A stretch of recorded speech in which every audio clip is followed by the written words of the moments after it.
पिछली वीडियो में हमने बात की थी होंडा की 7 जो नए लॉन्च हुए बाइक के उसके बारे में हमने थोड़ा सा डिटेल में बात की थी। उसकी फैक्ट्री कैपेसिटी, होंडा की स्ट्रैटेजी, रॉयल इनफील्ड के अगेंस्ट उनका मूव। अगर आपने अभी तक वो वीडियो नहीं देखी तो डिस्क्रिप्शन में लिंक पड़ा है और आपको प्लेलिस्ट में मिल जाएगा, आप जाके वो वीडियो देख सकते हो। ये वीडियो थोड़ा सा अलग रखते हैं। इस वीडियो में हम बात करेंगे सबसे इंपॉर्टेंट पॉइंट की, जो है हम, यानी आप और मैं, कंज्यूमर्स। सो कंज्यूमर के नज़रिए से हम देखेंगे इस वीडियो में कि why we should be excited और we should be concern for the upcoming 7 new bikes. Honda क्या कर रहे हैं तो ठीक है, लेकिन हमारा असली सवाल क्या है कि पैसा तो हम खर्च करेंगे, राइट? पैसे तो हमारे जेब से जाने हैं। सो इन शॉर्ट इफेक्ट सबसे ज़्यादा हमको होगा। तो हमारे नज़रिए से एक बार देखते हैं कि क्या हमको अभी रुकना चाहिए, वेट करना चाहिए, या फिर हमें आगे बढ़ जाना चाहिए। सो सब कुछ बात करेंगे अपने तरीके से। इस वीडियो में मैं स्पेसिफिकेशंस को रिपीट नहीं करूंगा। अगर आप एक बाइक देख रहे हो तो आपने ऑलरेडी अभी तक सारे बाइक के स्पेसिफिकेशन इंटरनेट पे सारे स्पेसिफिकेशंस ढूंढ लिए होंगे। आपको मालूम है कि किस बाइक का क्या फीचर्स हैं, क्या स्पेसिफिकेशंस है। प्राइसिंग केवल वो थोड़ा भी नहीं आउट है, तो ज़्यादा स्पेक्स पे नहीं घुसेंगे। इस वीडियो में हम थोड़ा सा ओनरशिप पे बात करेंगे, जैसे रीसेल सर्विस, एसेसरीज, इकोसिस्टम आपका, और ओनरशिप, ओवरऑल एक्सपीरियंस जो है उस पर थोड़ा सा हम फोकस रखेंगे कंज्यूमर के नज़रिए से। तो चलो वीडियो को स्टार्ट करते हैं। हेलो, मेरा नाम है राज, आप देख रहे हैं वीकेंड वॉन्डरर। तो चलो सबसे पहले देखते हैं कि लोग मोटरसाइकिल क्यों खरीदते हैं। तो मोटरसाइकिल खरीदने का मुझे लगता है अगर फीचर्स और स्पेसिफिकेशंस पे ही सब खरीदते तो शायद रॉयल इनफील्ड इतनी नहीं बिकती। 350 सीसी का सिंगल सिलेंडर इंजन, पुराना इंजन, और फिर भी इंडिया में सबसे सक्सेसफुल प्रीमियम ब्रांड बना हुआ है।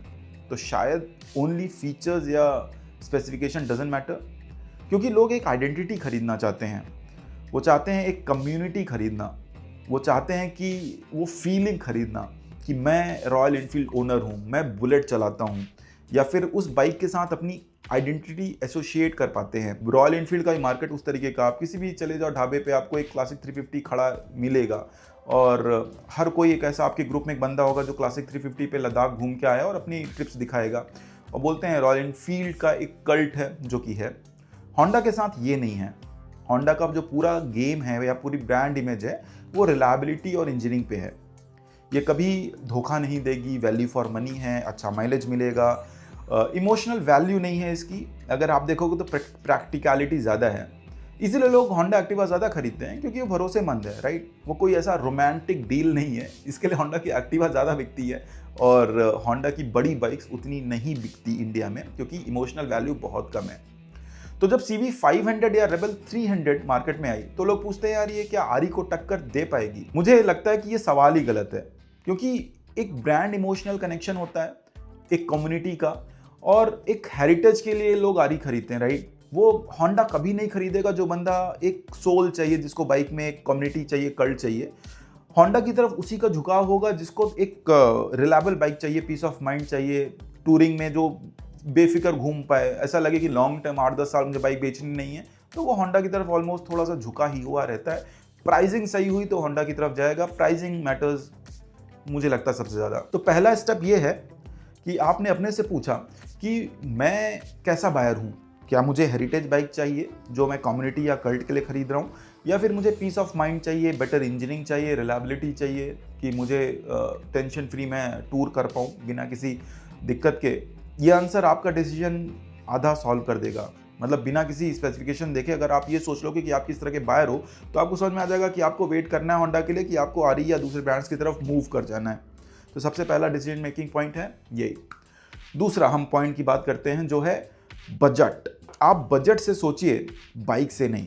मतलब मेरा बजट 3 लाख का है तो मैं 10 लाख की बाइक में भर भर के स्पेसिफिकेशन से मैं नहीं ले पाऊंगा, राइट? तो मुझे 3 लाख में ही देखना है कि क्या सबसे बढ़िया है।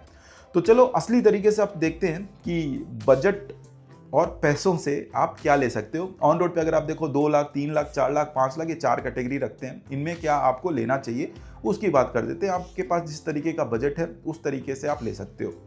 2 लाख के आसपास देखते हैं तो 2 लाख के आसपास ऑनेस्टली इस बजट में 2026 का कोई नया होंडा डायरेक्टली फिट नहीं होता। ऑन रोड पे तो नहीं होगा। पेपर में देखोगे एक शोरूम में तो शायद यहाँ आपका थोड़ा बहुत है। यहाँ आपका रियल कंपैरिजन है पुराना CB 350 से, बेस वेरिएंट से बता रहा हूँ मैं, उसमें भी, या फिर कंपटीटर्स हैं हंटर, क्लासिक 350। मेरा जो पर्सनल टेक है, इस बजट में इमोशनल वैल्यू ज़्यादा मैटर करता है, क्योंकि आपके पास इतने पैसे नहीं हैं कि आप फ्यूचर प्रूफ कर सको। 2 लाख में आप कुछ ज़्यादा नहीं ले पाओगे, तो या तो आप एक सिटी कम्यूटर ले सकते हो या फिर एक बेसिक लेवल की आरी की कोई बाइक आप उठा लो। आप वेट मत करो होंडा की किसी भी बाइक का, क्योंकि 2 लाख में ऑन रोड पे कोई बाइक नहीं आने वाली है ये पूरे लाइनअप में। चलो मूव करते हैं। अगर आपका बजट 3 लाख के आसपास है तो आपको क्या करना चाहिए? ये एक्सार 300L और एक्सार 300 रैली और रेबल 300 की मैं बोलूँगा कैटेगरी में आता है, राइट? 3 लाख के आसपास। प्राइसिंग अभी ऑफिशियली कंफर्म नहीं हुई है, लेकिन CB300F डोनर प्लेटफॉर्म का अंदाज़ा लगाएं तो ये रेंज थोड़ा सा रियलिस्टिक है। ये वही बजट है जहाँ होंडा का केस सबसे ज़्यादा स्ट्रॉन्ग है। इस रेंज में आपको जेन्युइनली काफ़ी बढ़िया 3 लाख के आसपास बहुत अच्छी बाइक्स मिल जाएंगी।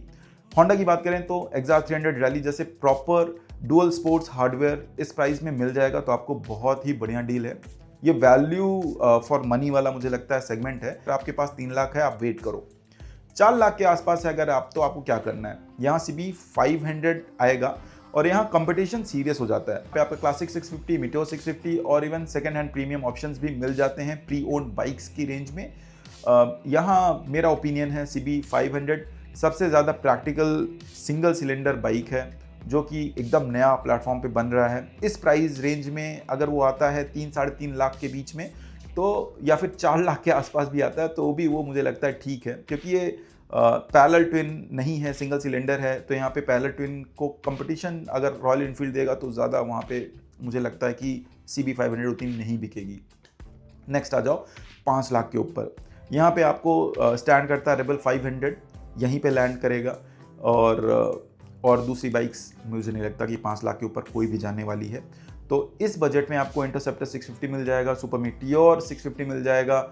ये सारे एस्टैब्लिश्ड क्रूज़र ब्रांड्स हैं, ठीक है। रेबल 500 आएगा, वो भी कल उसका प्राइस लॉन्च हो गया है, तो 5.40 में एक शोरूम आ रहा है, तो आपको 6.5-7 के आसपास पड़ जाएगा ऑन रोड। पुणे की बात कर रहा हूँ।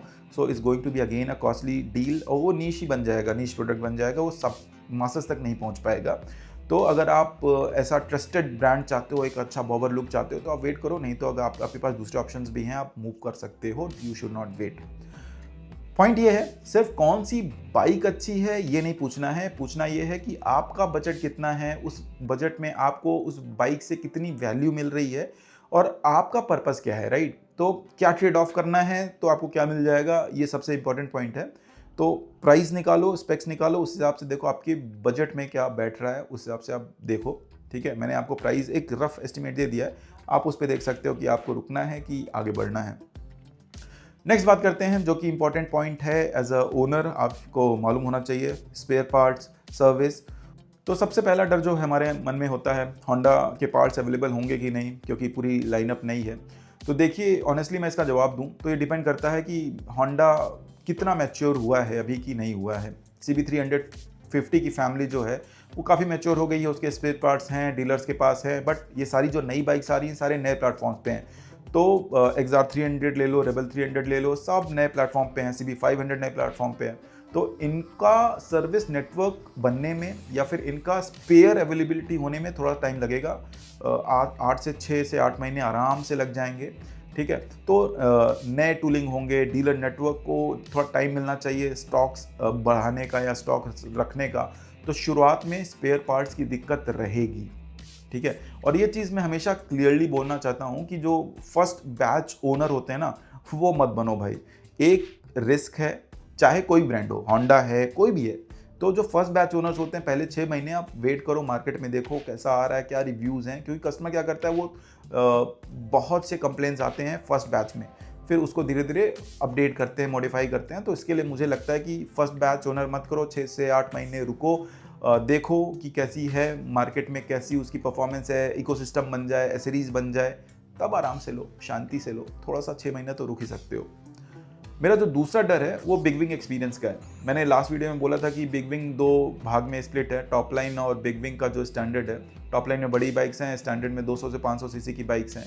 ये भी क्या हो गया, top line around 140, top line नहीं, big wing around 140 plus cities में खुला है, लेकिन टियर 2 सिटीज़ में अभी भी अगर आप चले जाओ छोटे शहरों में तो नहीं है।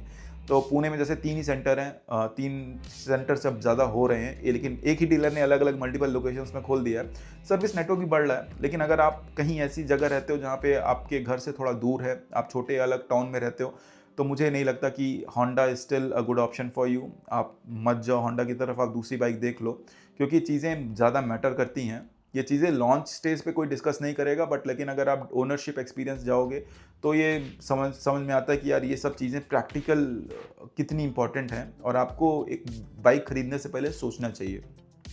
तीसरा पॉइंट, इसके लोकल मैकेनिक्स। अभी रॉयल एनफील्ड के पास चले जाओ, आप रॉयल एनफील्ड की बाइक लेके आप किसी मैकेनिक के पास चले जाओ, हर के पास नॉलेज है, पूरी बाइक खोल के आपको बढ़िया बना के सर्विस दे देगा। आपको ज़रूरी नहीं कि आरी के सर्विस सेंटर में ही जाओ।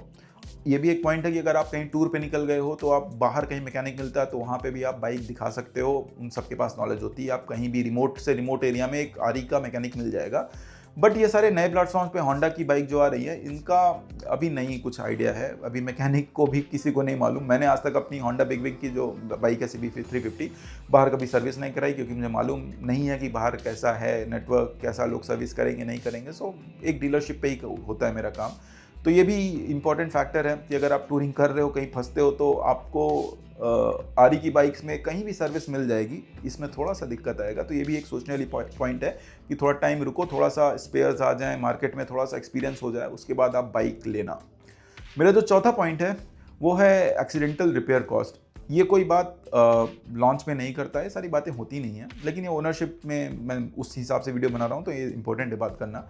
जब एक एक्सीडेंट होता है तो उस टाइम पे स्पेयर्स अवेलेबल हैं, कितनी कॉस्टिंग जाएगी, अगर आपका पीछे का लाइट टूट गया तो उसकी कितनी कॉस्ट है, इंडिविजुअल स्पेयर पार्ट की कॉस्ट क्या है, अवेलेबिलिटी क्या है, लेबर क्या है, ये सब भी मैटर करेगा। ठीक है, तो अगर चीप पार्ट्स इंडिया में बन रहा है तो चीप पार्ट्स हैं, अगर बाहर बन रहा है जैसे आपका रेबल 500 है तो शायद उसके कॉस्ट महंगे होंगे और अवेलेबिलिटी भी उतनी नहीं होगी। नेक्स्ट पॉइंट की जो बात करते हैं, एज अ ओनर आपको ये भी सोचना चाहिए कि होंडा की रीसेल वैल्यू क्या होने वाली है ये पूरे नए लाइनअप की। I know it's too early to guess, too early to discuss this point, but this point is also a good point if you talk about the overall ownership experience. तो देखो, होंडा का originally अगर आप देखोगे तो resale value काफ़ी strong है, आरी का भी बहुत अच्छा है, लेकिन होंडा का मुझे लगता है कि कंपेरेटिवली टू आरी बहुत ज़्यादा बढ़िया है। ठीक है, क्योंकि होंडा की बाइक्स रीसेल में बहुत कम जाती हैं, जो लोग रखते हैं वो रखते हैं। आरी की बाइक ज़्यादा रीसेल में आपको मिल जाएगी, सेकेंड हैंड बायर्स आरी के ज़्यादा हैं, होंडा के आपको उतने नहीं मिलेंगे बाइक, क्योंकि जा ही नहीं रही ज़्यादा बाइक। तो मुझे ऐसा लगता है कि पहले जो 2 साल है होंडा के, थोड़ा सा रीसेल सॉफ्ट रहेगा। अगर आप ऐसे बायर्स बन रहे हो जो पहली सेट ले रहे हो या 6 महीने 1 साल में बाइक ले रहे हो और आपको बेचना है 1 साल में, आपको केवल मज़े के लिए बाइक लेना है और 1-2 साल में निकालना है, तो शायद वो निकलेगी नहीं, क्योंकि 2 साल में लोग यही गेस करते हैं कि भाई कैसी है बाइक कैसी नहीं है। तो थोड़ा सा रीसेल वैल्यू मुझे लगता है स्टार्टिंग बाइक्स की उतनी नहीं रहेगी, बाद में भी अच्छी हो जाए। CB350 की रीसेल वैल्यू अभी अच्छी हो गई है। तो नई बाइक्स पे अगर आप जा रहे हो और सोचो कि रीसेल वैल्यू आज 6 महीने में खरीद के मैं 8 महीने में बेच दूंगा, 2-3 महीने चला के हैंड्स ऑफ कर दूंगा, तो वो शायद नहीं होने वाला है। तो यहाँ पे थोड़ा सा आपको बचना पड़ेगा अगर आप रीसेल के मूड से भी ले रहे हो तो। चलो नेक्स्ट टॉपिक पे बात करते हैं टूरिंग के हिसाब से, कि अगर आप एक टूरिंग बाइक चाह रहे हो तो ये पूरे लाइनअप में आपके लिए टूरिंग बाइक कौन सी है। मैं बोलूँगा कि जो आपकी एक्सा 300 रैली है वो थोड़ी सी टूरिंग फोकस्ड है, बाकी कोई टूरिंग फोकस्ड नहीं है, बाकी सब सिटी बाइक्स हैं या फिर आपको एडवेंचर बाइक्स हैं। ठीक है, तो एक्सा 300 रैली की बात ही करते हैं, क्योंकि वही एक बाइक है जो हमारा थोड़ा सा उसमें आसपास अच्छे स्पेसिफिकेशंस हैं। 21 इंच का फ्रंट व्हील है, डुअल चैनल स्विचेबल ABS है, टॉलर विंड स्क्रीन है, रोड सिंक है उसमें दिया हुआ। मतलब ये सारी चीज़ें कंफर्म करती हैं, स्पेसिफिकेशंस कंफर्म है और ये सारी चीज़ें दिखाती हैं कि ये टूर कर सकती है। लेकिन मेरा जो अंदाज़ा है कि ये 293 सीसी का सिंगल सिलेंडर इंजन है, एयर कूल्ड है। हाईवे पे 100-110 तक तो भागेगा, लेकिन कंफर्टेबल अगर आप बोलोगे क्रूजिंग करने के लिए तो शायद ये उतना सक्सेस नहीं रहेगा। तो मैं तो स्टिल बोलूँगा अगर आप एक अच्छी टूरर चाहते हो तो 500 सीसी के ऊपर पैरेलल ट्विन जाओ, थोड़ा सा बजट बढ़ाओ, वो ज़्यादा सही रहेगा। बट इस पर भी आप टूरिंग कर सकते हो, मैंने एक्सपल्स पे भी लोगों को टूरिंग करते हुए देखा है। तो टूरिंग करने के लिए आपको ज़्यादा फ़र्क नहीं पड़ेगा, इसमें अच्छी बाइक है, होंडा की रिलायबिलिटी के साथ आपको मिलेगी। So if you are considering for touring, तो ये रैली बाइक जो है वो आपको जा सकती है। लेकिन वही अगर आप पिलियन लगेज ये सब डाल के जाओगे तो शायद थोड़ा सा स्ट्रगल करेगी, क्योंकि वेट कम है, पावर कम है, उस हिसाब से थोड़ा सा स्ट्रगल कर सकती है। अब CB500 की बात करते हैं। ये भी सिंगल सिलेंडर 501 सीसी का 27 हॉर्स पावर का आउटपुट देगा। सो हाईवे टूरिंग के लिए थोड़ा सा ठीक ठीक है। अगर आप सिंगल मतलब आप सोलो राइड करते हो तो उसके लिए बढ़िया है। सिंगल सिलेंडर का इंजन है तो आपको अराउंड पावर 100-120 के आसपास बढ़िया स्पीड मिल जाएगी। लेकिन वो भी है कि सिंगल सिलेंडर है तो लॉन्ग ड्यूरेशन पे अगर आप क्रूजिंग करते हो तो थोड़ा सा वाइब्रेशंस मिलेगा। आप जज नहीं कर पाओगे क्योंकि ट्विन का बढ़िया रिलायबिलिटी रहेगा, मतलब ट्विन का बढ़िया एक्सपीरियंस रहेगा चलाने का। इसका उतना अच्छा मुझे नहीं लगता कि अगर आप 130 पे कंटिन्यू क्रूज कर रहे हो तो उतना बढ़िया मजा देगा। अब बात करते हैं रेबल 300 और रेबल 500 की।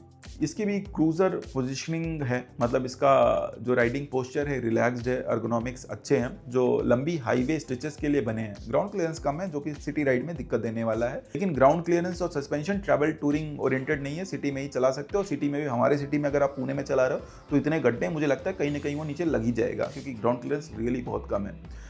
तो ये कहाँ काम करेगी? रेबल आपको सिटी में काम करेगी, अच्छी रोड्स पे काम करेगी, शॉर्ट डिस्टेंस पे काम करेगी। 500 पे जाते हो तो भी मुझे लगता नहीं है टूरिंग ज़्यादा उस पर इफेक्टिव हो पाएगा क्योंकि पीछे का बंदा अगर आप देखोगे तो जगह लगाने के लिए नहीं है। पीछे का सेटअप टूरिंग के हिसाब से नहीं दिया हुआ है तो वहाँ पे दिक्कत है। तो बॉटम लाइन में अगर बताऊँ, अगर आप मिक्स्ड राइडिंग करना चाहते हो, ऑफ रोड करना चाहते हो, ऑन रोड करना चाहते हो तो XR 300 रैली सबसे स्ट्रांग है पूरे लाइनअप में, वहाँ पे आप जा सकते हो। अगर आप प्रॉपर केवल टूरर देख रहे हो, केवल टूरर और कुछ नहीं, तो CB500 आप ले सकते हो।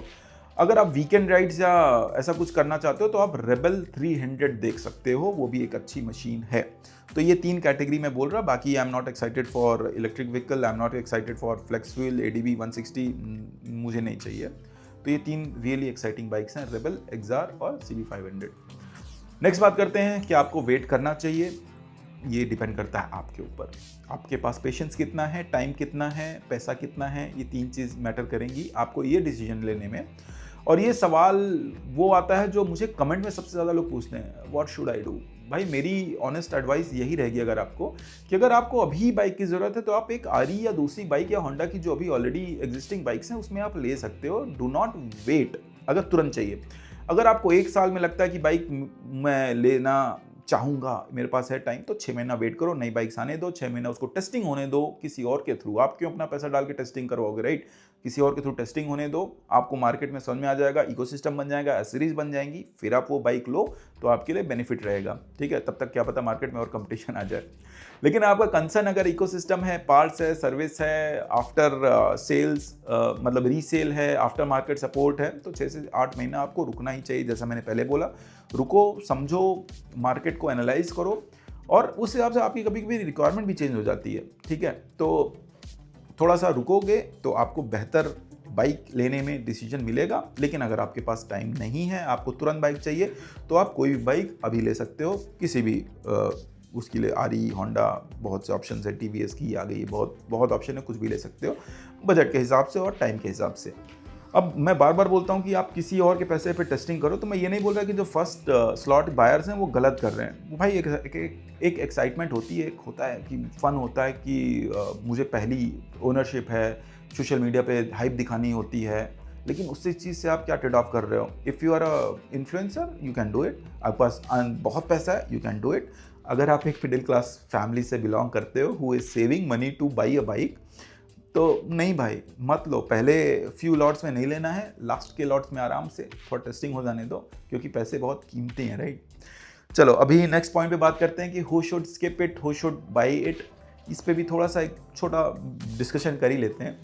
तो इसको 2 पार्ट में करते हैं, होंडा आपके लिए है या होंडा आपके लिए नहीं है। पहले बात करते हैं होंडा आपके लिए है अगर आप रिलायबिलिटी देखते हो, अगर आपको कम्युनिटी और हेरिटेज से ज़्यादा फ़र्क नहीं पड़ता, आप टियर 2 या टियर 1 सिटी में रहते हो जहां आपके पास बिग विंग का सर्विस नेटवर्क है, स्पेयर्स पार्ट्स वहां पे मिल जाएंगे इजीली, और आप लॉन्ग टर्म ओनरशिप चाहते हो, 7 से 8 साल चाहते हो कि आपके पास बाइक रहे, तो आप ये प्लेटफॉर्म चुनो, होंडा के साथ रहो, थोड़ा सा वेट करो, मैच्योर होने दो, आपको उसका फ़ायदा मिलेगा।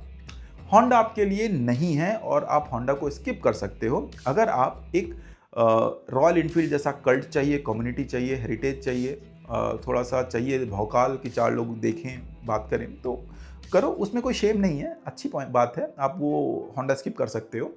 आप रिमोट एरियाज़ में रहते हो, टियर 3 सिटीज़ में रहते हो जहाँ सर्विस नेटवर्क नहीं है, या आप 2-3 साल में बाइक बेचने वाले हो, तो भी मैं बोलूँगा कि होंडा मत लो, ठीक है, क्योंकि रीसेल वैल्यू मिलेगी नहीं।